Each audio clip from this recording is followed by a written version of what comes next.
anybody could make it if they raise their own standard. If you entered CDL school and you're like, I'm not trying to do any logbooks, you're not going to make it, because logbooks are part of this job. We do drive a lot. You need to rest in between. The job is mentally taxing. There is a lot of clerical part of this job, which is why I think that women have the upper hand. Lots of women have done clerical work in the past, and the first part of your CDL school will be clerical work and the test. And I see most women ace that part of it. The men struggle. I've seen men that couldn't even read, and they passed because somebody gave them the answers, or they were texting. I mean, they got all kinds of tricks to push people through that shouldn't be coming out here.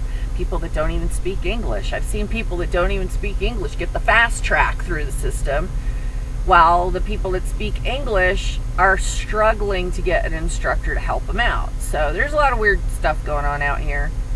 The other thing that you should know is that, well, this is what I find with women and men.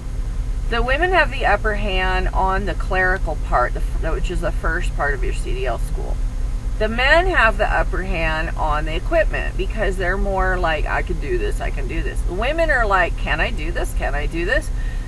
You are going to be going after your own personal demons, I guess. And when you start doing it and you're like, I can do this, but you're going to get to points where you're like a little bit pushing yourself, and sometimes people lash out.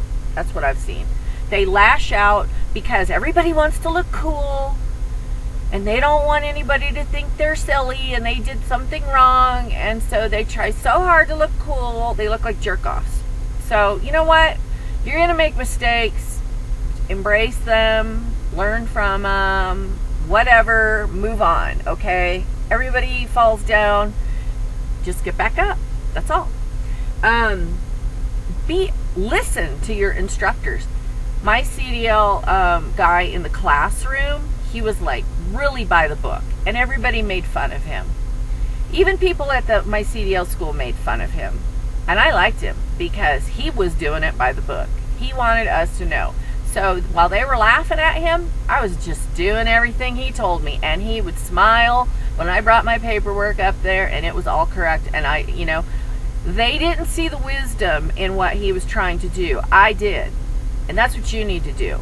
If people are making fun of your overzealous instructor, you should go, you know what? This guy has something for me to learn.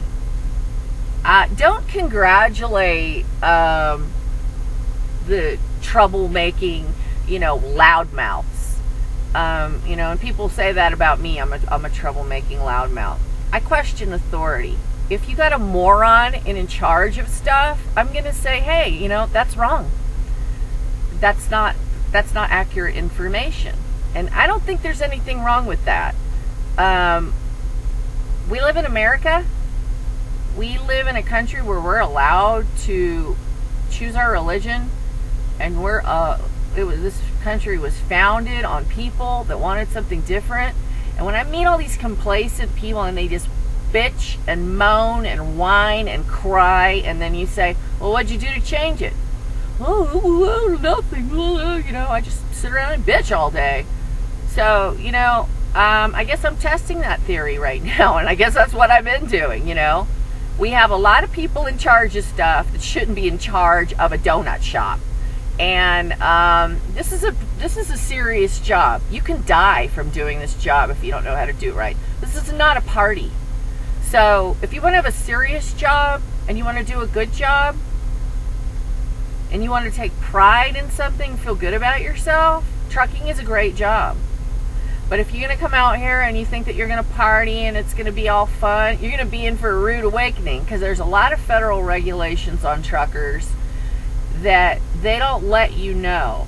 You don't just get to go and do whatever you want and, whoop it up. You're under federal regulation, so you won't be around here in 6 months, and you'll make more room for students, and they don't care if you know that. because they're in the business to have cheap labor out here. So get it through your head. You're expendable. Everybody's expendable. So one thing I want to make crystal clear to women is that when you come out here to CDL school and you think you're one of the boys, at CDL school we were like the Three Musketeers. We all stuck together. We all helped each other. We were like brothers and sisters. Okay, so I don't want people to think that that was, and even at orientation, we were all friends hanging out and stuff. I didn't get involved in all the because we weren't allowed to go out. I worked for a strict Christian company. So they said, don't drink, you're not allowed to drink, blah, blah, blah, blah, blah. But everybody did. Everybody goes out and, parties. I stayed in my room and wanted to stay away from them. But the thing is that even me hanging out with them at breakfast time, it made people think that I was, a girl that hung out. That hurts you. And women go, well, I know how to handle men. I've been around my whole life. Well, so have I. I've been around in my whole life. But until you get the sneak attack by somebody that's like really, really nice in public, and one of the boys and like your brother that you've hung out with for months and months and months, and then they turn on you like a snake. For a woman out here, having somebody tell your employer you can't drive and that you're a crazy bitch, that's a death sentence. And they'll start gunning for you. So it's best to keep your lip zipped and do your job and get through your training and cover your ass. You will have a lot of owner-operators and veteran drivers when they see that you're a woman out here, especially if they think that you are struggling with something on your own. They'll come running up. Do you want some help? Do you want some help? Don't take it. Do it yourself. Say, no, I can do it myself, but would you help me? And be polite. I want to learn how to do this by myself, but would you help me watch me in, or could you tell me a position or whatever? Not position, but you know what I mean? Like setup is what I mean. There's a lot of really nice people that will help you. But as soon as you show that you want somebody else to come and do it for you, there is sort of a thing that you want them to come and show you how to do other stuff too. And sometimes it's hard to get rid of them. One thing a female student needs to be very, very aware of is when people try to get you to leave your training carrier to come and work for them, and they're going to take you under their wing, you better run like hell, because an owner-operator cannot get insurance to train a new student. And a lot of times, getting the offer, even with a lease owner-operator or another company that's just a company driver, and they are just a veteran driver, and they're saying, I'm going to take you under their wing. That means you're going to be my prisoner on the truck for sex. And if you don't do what I say, I'm going to dump you off in the middle of the desert. You understand? Now, they're not going to tell you that till you're out in the middle of the desert. So, unless you want to be somebody's prisoner on a truck in the middle of nowhere and have them say that to you, have at it. But I'm telling you, if you want to be a trucker for a long time, you need to select your training carrier properly and make sure you're in it for the long haul. And even though your recruiter tells you you only need 3 to 6 months and you can go somewhere else, that is a lie. You might be able to go somewhere else, but the devil you know is better than the devil you don't know. So you better just suck it up. There's no training carrier that is the end-all, be-all. So once you start getting to know people and let people know, I'm here to work, not play. And make sure people see it. If you're out hanging out with everybody, cutting up and goofing off, you're letting people see that you're here to party. Women are guilty until proven innocent in trucking. That is the truth. So if you come out here and you're like hanging out with the fellas and, you know, it's just friends and all that, other people watch it and they're like, oh, look at her. That's how women are treated out here. They don't take you seriously until you're proved that you're serious. There's a lot of women that come out here truck hopping, or they think they're husband hunting, and that's just, you know, there's a lot of men that pretend that they're divorced or they're single or whatever. So, you know, I see a girl and they get their heart broken or whatever.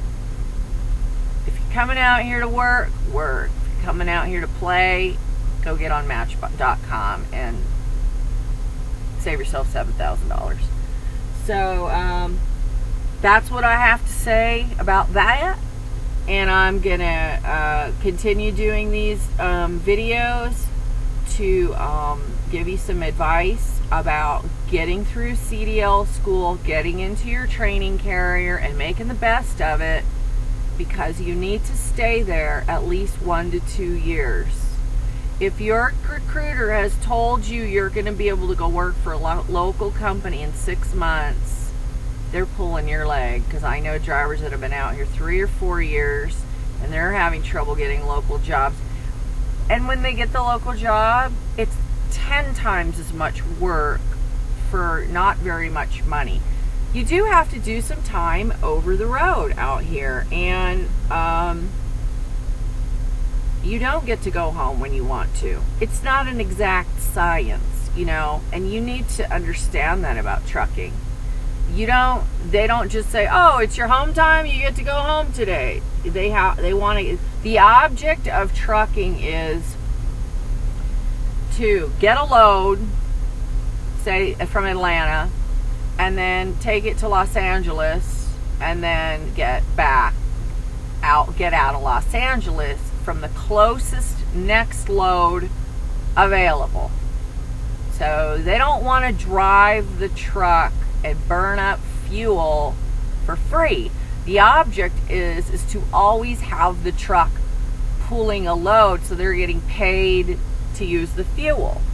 So if you live 500 miles away from Los Angeles, you can't just go, okay, I'm back in California, I'm going home. You have to get a load there. And so you might be sitting there, and I've heard of stories where people are sitting like a really long time to get a load home.